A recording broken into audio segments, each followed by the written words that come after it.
Welcome everybody to Funeral Nation episode 171. I'm Ryan Thogmartin. You know that guy, Jeff, the Funeral Commander Harbison. And we're back again, and we've got a special guest. And, let's just say this. Doug Gober is a man of his word. He is, and it's something I've never seen him in, so it's going to be interesting. We'll see how that goes. So let's kick off our show because it's not possible without the fuel from the guy who issued the challenge and his team at C&J. C&J Financial and CFS are excited to announce a powerful yet simple solution to help thousands of funeral homes and families with the challenges that life insurance assignments can bring. Insurance companies are often a hassle to deal with, and claims can take weeks or months before payment is received. If you're tired of the hassle and cash flow delay in processing insurance death claims, C&J's Fast Funding program can help. With the new seamless integration between the two companies, CFS client families can submit preliminary insurance information to your firm through your website prior to the arrangement conference. The final assignment information is sent to C&J via the Insurance Assignment tab in your website management console. Once the claim is submitted, C&J will verify the benefits, and as soon as verification is obtained, payment is made to your firm, usually within 24 to 48 hours. C&J and CFS are committed to simplifying the lives of funeral directors so you can focus your time serving families. Excellent. You're right. This show wouldn't pop off without Jamie and being a big supporter that he is. So, I like those challenges. This could become an annual thing on the Funeral Nation show. Yeah, we have no idea what the future holds. We may even get into the national championship, which could be really something to behold. That's right. Well, Jeff, we got a few topics to touch on quickly in our news segment. Arlington Cemetery is going to run out of space. Yeah, there was an article that was sent out this week that is a possibility to run out of burial space in the year 2041, which is interesting because it's a dilemma maybe working for not only there but other cemeteries. But with the increase of cremation and columbariums and maybe the use of crypts, I'm not sure that that's the end all, that 2041 will be closed down. But they have changed some regulations where certainly military folks that were killed in action and have the highest distinguished awards will be certainly in line first. Sure. However, it's something that we probably didn't even anticipate or think about 40, 50 years ago. Right. And now we're looking in 20 years, it's going to be a change in the way that we memorialize our heroes. It's wild the way that dynamics change. You're right. 50 years ago, no one thought of the possibility of running out of burial space, not only in Arlington, but cemeteries across the country. And we're seeing that happen quite a bit and rumblings of it. And, it's interesting, even though cremation is going up, we're still running out of space. And it's something to watch. Speaking of having new things and things changing, I was exposed to a couple new companies that are breaching the funeral space. One of them is called Eternal Fan, which is really neat. They are putting columbariums that are customized in different sports venues. One of them's in Richmond at the Raceway. Yeah.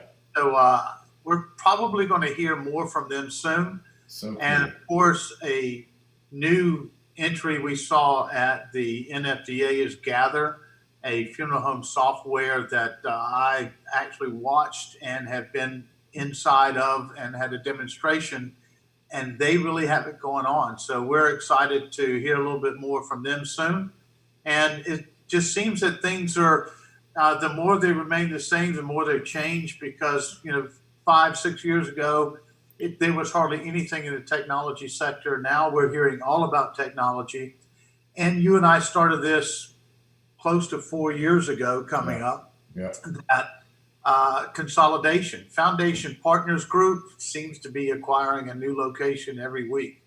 It's moving quickly. And it's interesting, the strategy of buying a lot of high cremation rate companies. And it's interesting how they approach that where, they're not going to be taking a hit immediately on an increase of cremation rate once they buy the company because it's already at a high rate. So, yeah, it's interesting.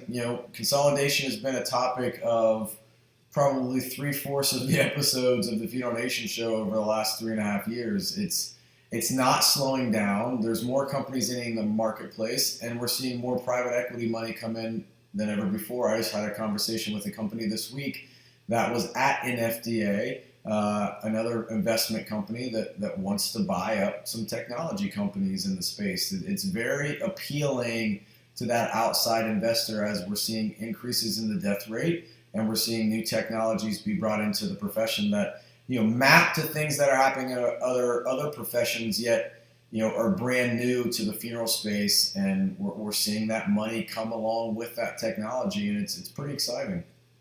Yeah, it's very exciting. And speaking of technology, if you have anything to do with Google, you're trying to brand your business, trying to grow, you want to make the phone ring.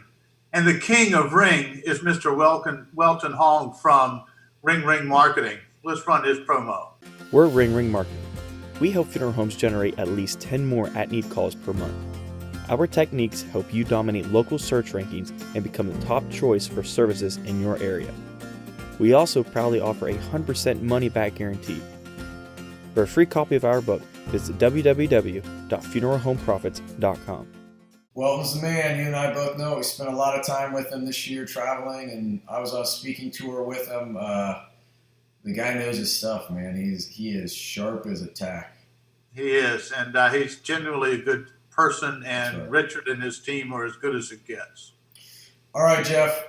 So this is the time where we're going to expose Mr. Doug Gober in all of his purple shame. But he was a good sport, and the challenge issued by our good friend Jamie Meredith, who is a huge LSU fan, last week, and challenged Mr. Gober to, Alabama LSU played. If Alabama won, Mr. Meredith was going to be in his Alabama gear, and if LSU won, Mr. Gober was going to have to don the purple and gold. And here we go. Let's get into it. Well, here we are. Last week we were talking with Jamie, who was dressed up in a LSU outfit. We had a challenge issue to Mr. Doug Gober, and Mr. Doug Gober today is answering the challenge. Doug, you actually look pretty good in that color. However, red does suit you better. I would agree with that, Jeff. And I wanted to be known nationwide that I'm a man of my word, and that I have scarfed up all the LSU gear from my neighbors that I could find. I've got my LSU shirt on.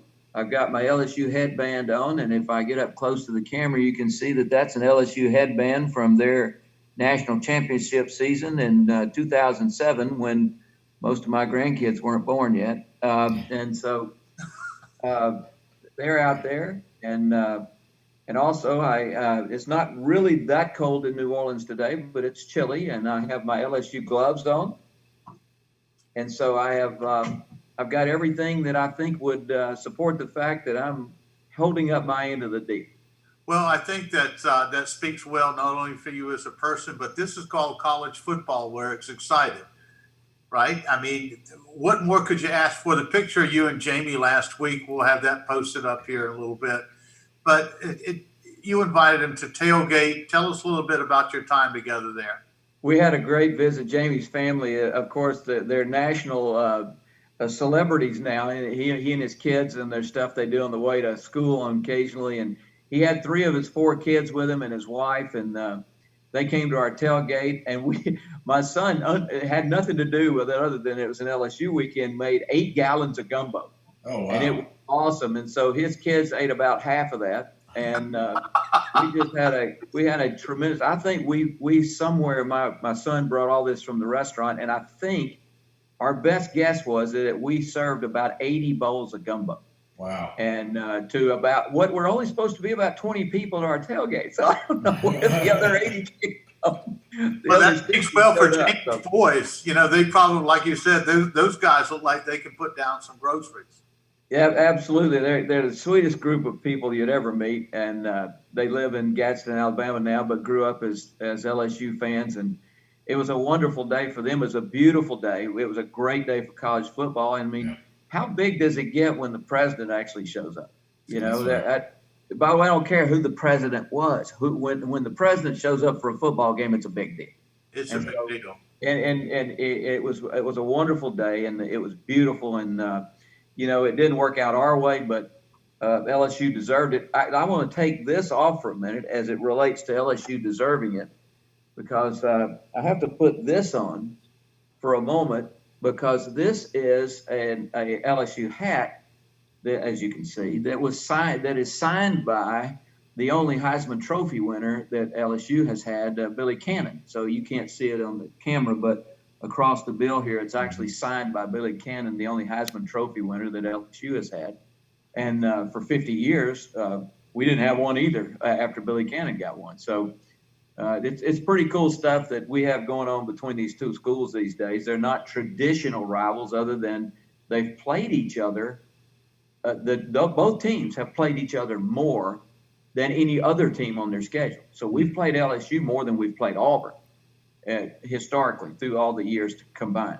And so it's been there for a long time, and it's fun. It really is fun. It's great fun. You know, I'll tell you, the coolest part of this is that we've got people in the business. I respect Jamie and the work that his company does, and not only his family, but the great work that they do with his business. And this is all in fun, and it really was a great, wonderful time to be together and celebrate with the opportunity is to be out with guys like that in this business. Yeah, that's and this is, I think it really points out it's a tribute to Americana. We go out in the field, shake hands, get after it, and when it's over with, whatever bets are laid, it's back to business. And speaking that's not always true of all the kids. And all the students and all them, they get a little riled up and get a little crazy. But, people who know you got to play them again next year should be a little bit careful about what they do or don't do. I think this could be a tradition coming up here on the Funeral Nation show. So we'll see. We'll see how that works out. I'm at this moment in time, I'm kind of hoping not. Well, I have to tell you, Doug, it's great to have you here. You're a busy man. Just launching Foresight Funding. How's that going? Foresight Funding is taking off like a rocket, as we assumed. I want to make it clear to your viewers that Foresight Funding is kind of our backup program to all the relationships that we have within the funeral business as well. That's our line of first defense, is we're supporting all those people who support this business first. But we also now have this amazing access to a much broader scope if we need it. And we have on several occasions where it either doesn't fit the generic ones that we have in the funeral business, but all of our partners in the funeral business are still our line of first defense. That's awesome. That's beautiful. Doug, I don't get to see you here at the office. I get to see you online, I think, talking more than anything else. You're a busy man. But my hat's got all the shadow on my face here. That's okay. We still know exactly who's on here. That's right. That's a scary thought. Yeah. Well, thank you so much for coming and taking time and participating and being a good. Honestly, I wish I'd had the gloves earlier. The last 2 weeks I've been in Fargo, North Dakota, and in Minneapolis over the last 2 weeks when that giant cold front came through. And I could have used these up there. I bet. It will look good too, purple kind of offsetting the rest of the outfit. I guess. All right. Well, thank you so much, Doug. Just want to make it clear that go Tigers and roll Tide. There you go. Go SEC. What a great sport, right? You and I are both huge sports fans, regardless of what the sport is. Rivalries are fun. At the college level, I feel is where it's at its peak. And when you can bring two sides together and have some gumbo, that's a win across the board. But just exciting. I got to hand it to those two guys. I'm in Ohio. We are born to just call the state up north what it is, the state up north. And so for me to don the blue and gold would be, I don't know if I could do it. So cheers to Mr. Gober, and hats off to him for being a great sport and being a true man of his word. And I think that speaks to the character of who Doug Gober is. I agree with you. And that's what this profession is all about, is great character. And we have a lot of them in here. And we're glad that we're able to share the passion of our business as well as the passion of what makes us people. That's right. All right, Commander, that wraps up episode 171. I'm heading off this evening to the Cincinnati College of Mortuary Science Gala and supporting Mr. Jack Lechner and the things that he is doing. I got to spend some time with him this summer as well. Great gentleman. And I'll make sure to pick his brain a little bit on his thoughts about Arlington. He did run Arlington Cemetery for 10 years. So, all right, who knows what next week will bring, but it'll be awesome for sure. All right, so we're going to sign off here, and please give the Colonel my salute tonight. You got it. All right, until next time, have a great effing week. Out here. Get your ass to sleeping. Roll up and smell